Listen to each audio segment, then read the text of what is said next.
Hello అండి అందరికీ welcome back to our channel. Already thumbnail చూసారు కదండి. నేనైతే స్ప్రౌటెడ్ రాగి పిండి చేస్తున్నా అండి మా పాప కోసము. ఎలా చేయాలో ఈ వీడియోలో అయితే నేను చూపిస్తా అండి. ఇక్కడ నేనైతే 2 గ్లాసులు రాగులు తీసుకున్నా అండి. మీ దగ్గర చాట్ ఉంటే మాత్రం మంచిగా చెరుక్కోండి, డస్ట్ మొత్తం పోయేటట్లు. ఆ తర్వాత వాటర్తో అయితే రాగులు క్లీన్ చేసుకోండి. నా దగ్గర అయితే చాట్ ఏం అవైలబుల్లో లేదు కాబట్టి నేనైతే వాటర్ తోటే క్లీన్ చేసుకున్నాను అండి. మంచిగా 4-5 వంపులు అయితే ఉంచాను. అప్పుడైతే నాకు మొత్తం డస్ట్ అంతా పోయింది. నేను ఇంకా క్లీన్ చేసుకున్న తర్వాత రాగుల్లో అయితే వాటర్ పోసేసి పక్కన పెట్టుకున్నా అండి. చూడండి ఎంత క్లియర్గా కనిపిస్తున్నాయో రాగులు వాటర్లో నుంచి. ఇలా రాగుల్ని 12 గంటల నుంచి 24 గంటల వరకు మనము నానబెట్టుకోవచ్చండి. ఎన్ని గంటలు నానితే అంత మంచిగా మనకి మొలకలు వస్తాయండి రాగులు. నేనైతే 24 గంటలు అయితే నానబెట్టానండి రాగులు వాటర్లోనే.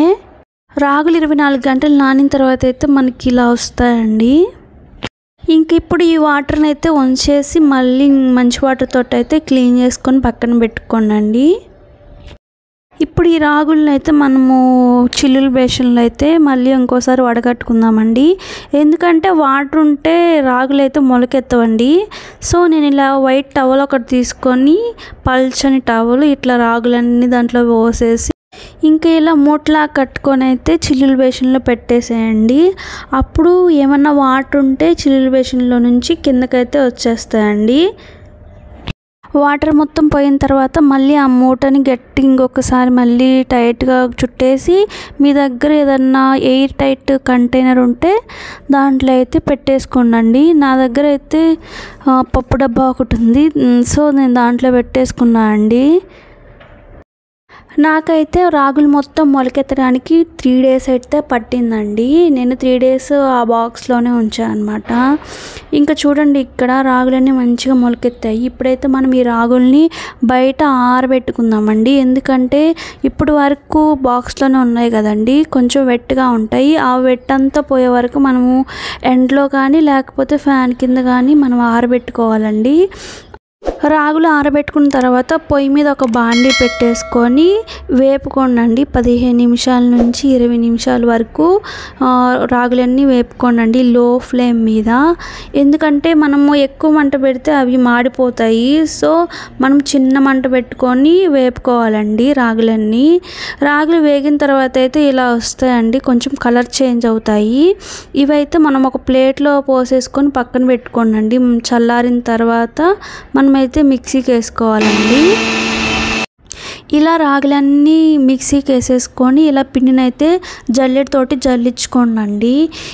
ఇలా చేసుకుని ఈ పిండి అయితే చిన్నవాళ్ళ నుంచి పెద్దవాళ్ళ వరకు తినొచ్చండి. బేసిక్గా మనకి బయట దొరుకుతుంది కదండి రాగి పిండి ప్యాకెట్ది, అదైతే అంత మంచిది కాదండి పిల్లలకి. కొన్నిసార్లు అరగదు, అలానే కడుపు నొప్పి కూడా వస్తుందండి పిల్లలకి. ఇలా చేసుకుని ఈ పిండిని అయితే మనము ఒక డబ్బాలో స్టోర్ చేసుకోవచ్చండి. మంచిగా ఒక 1 మంత్ వరకు ఉంటుందండి ఈ రాగి పిండి ఇలా స్టోర్ చేసుకుంటే గాలిపోకుండా.